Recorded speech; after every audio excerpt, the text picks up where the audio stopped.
레위기 말씀을 이 고난 주간에 묵상하면서 특별히 이 제사장 관련된 이 본문의 말씀들이 이어져 나오고 있습니다. 특별히 제사장에 관련된 것은 하나님께서 요구하는 것들이 있었어요. 근데 그 요구하는 것들은 대부분 성결하라라고 하는 것입니다. 그 성결하라고 하는 말씀이 나오는데 마치 이 고난 주간에 예수님의 역할과 그 예수님이 참 제사장, 참 대제사장이 되어 주셔서 우리를 하나님과 연결시켜 주시는 그런 제사장의 역할을 통하여 이 고난 주간에 예수님 스스로 성결케 되어 주시고, 또 예수님 스스로 성결케 되어 주신 것뿐만 아니라 또 그 은혜를 우리에게 끼쳐 주셔서 우리를 성결케 해 주시는 놀라운 은혜가 있는 줄 믿습니다.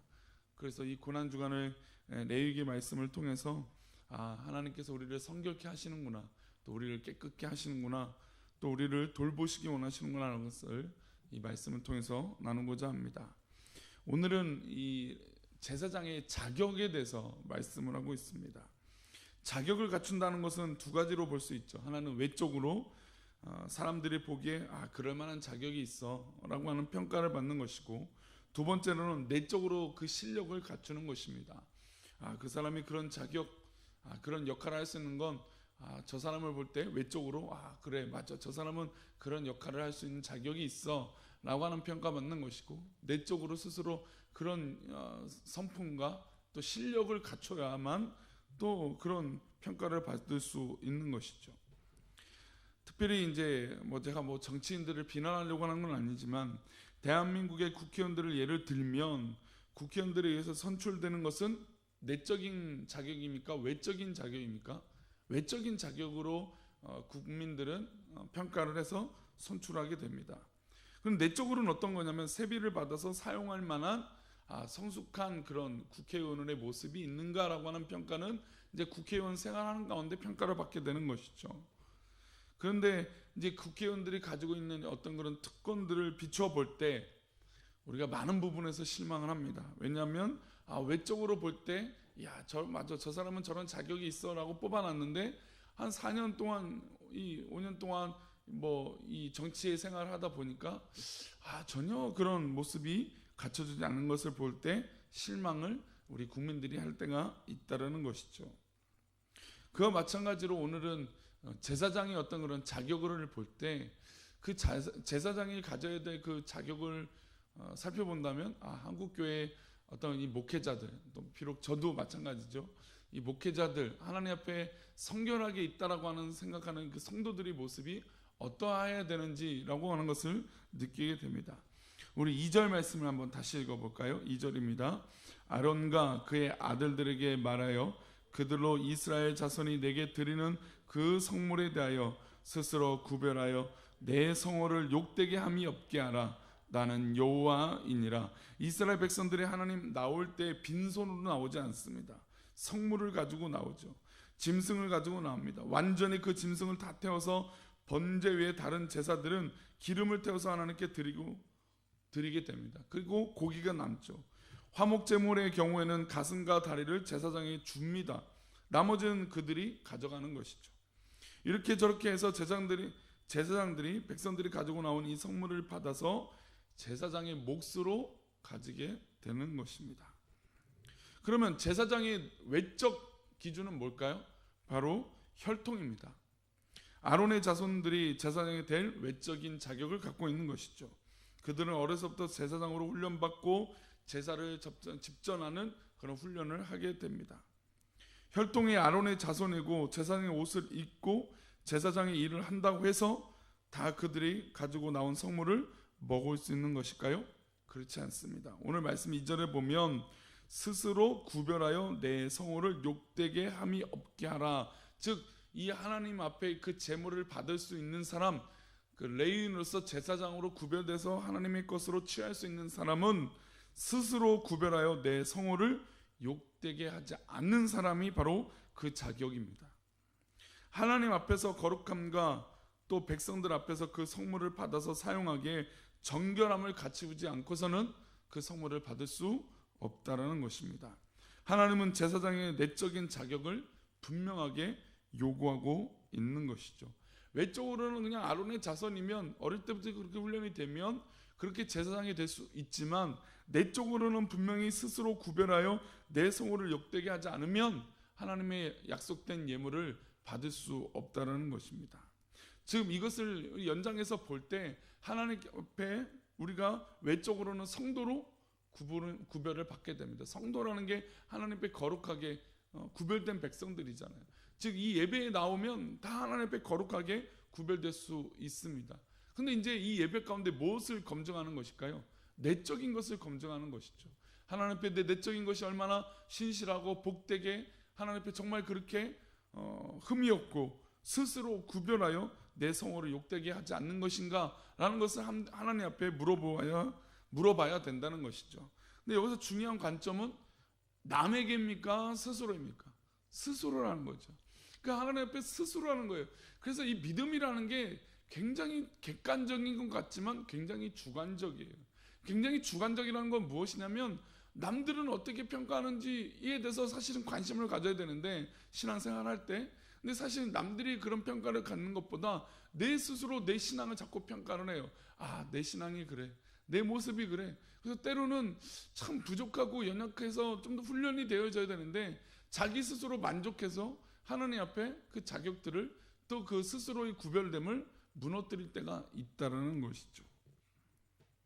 그래서 우리 신앙의 삶을 갖고 있는 신앙 성도는 또 제사장이라고 하고 불리는 이 목회자들은 스스로 하나님 앞에 구별하는 훈련을 하면 할수록 좋다라는 것이죠.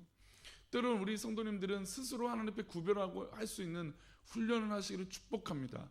때로는 나에게 쓴소리가 들려올 때도 아, 이것이 나에게 하나님께 더 바르게 쓰려고 하게 하는, 하나님을 바르게 붙들려고 하는 그런 사인이구나, 그런 하나님의 음성이구나 라고 하는 것을 우리가 겸허히 받아들일 수 있는 그런 스스로 구별할 수 있는 믿음의 성장이 필요하다는 것이죠.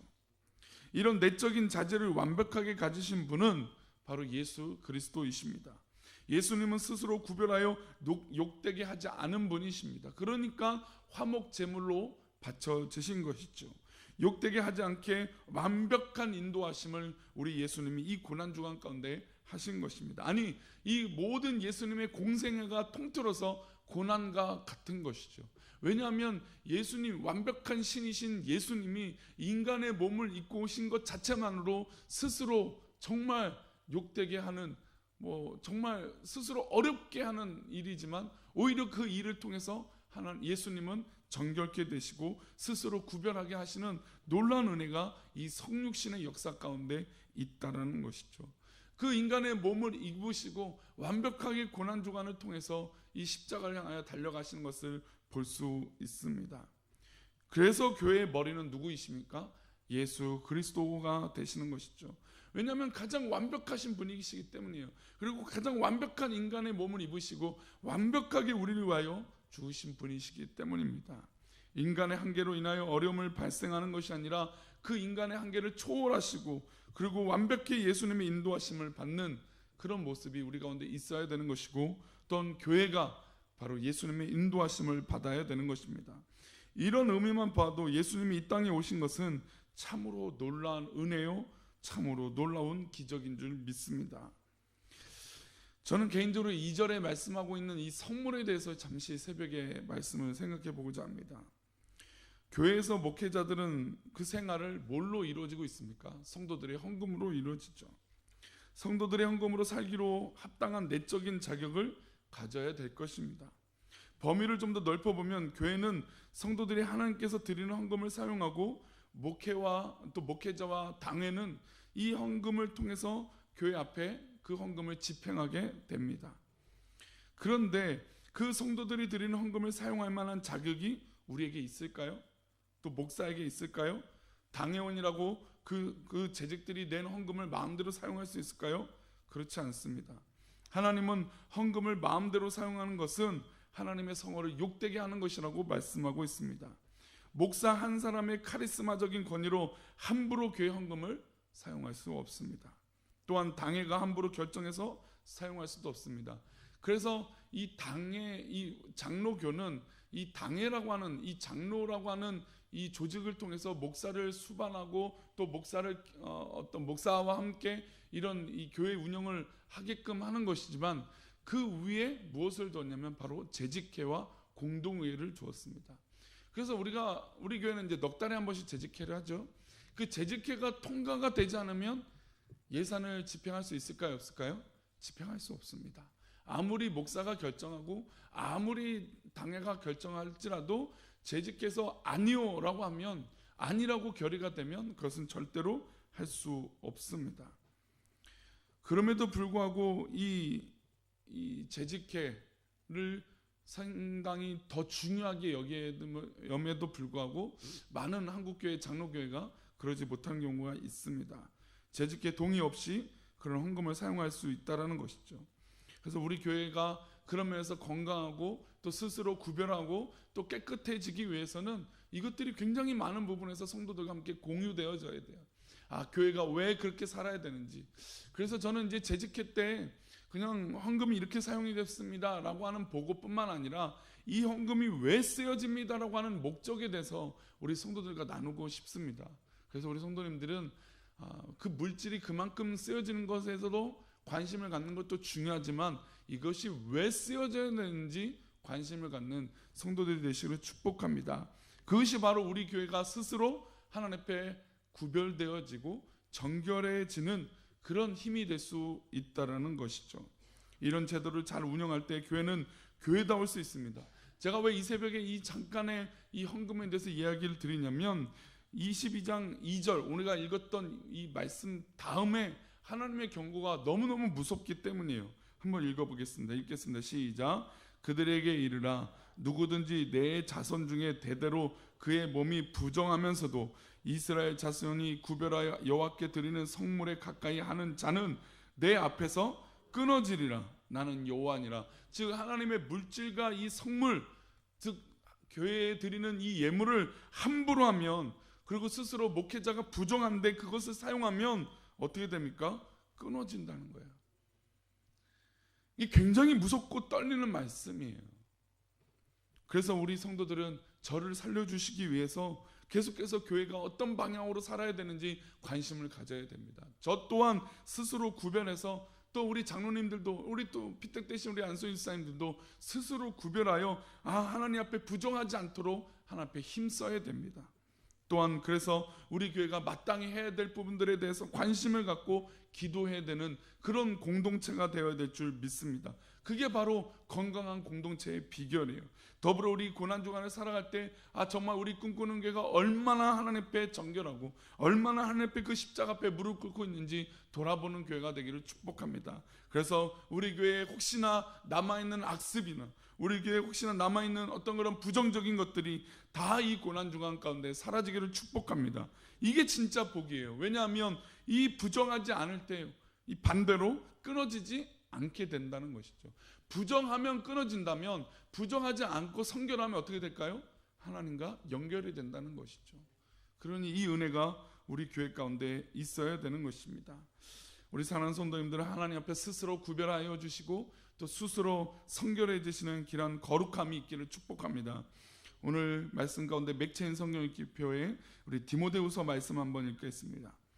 디모데후서 1장 9절과 11절의 말씀입니다.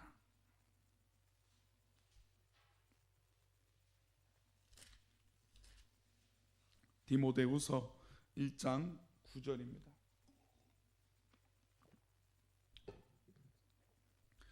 신약 343페이지입니다.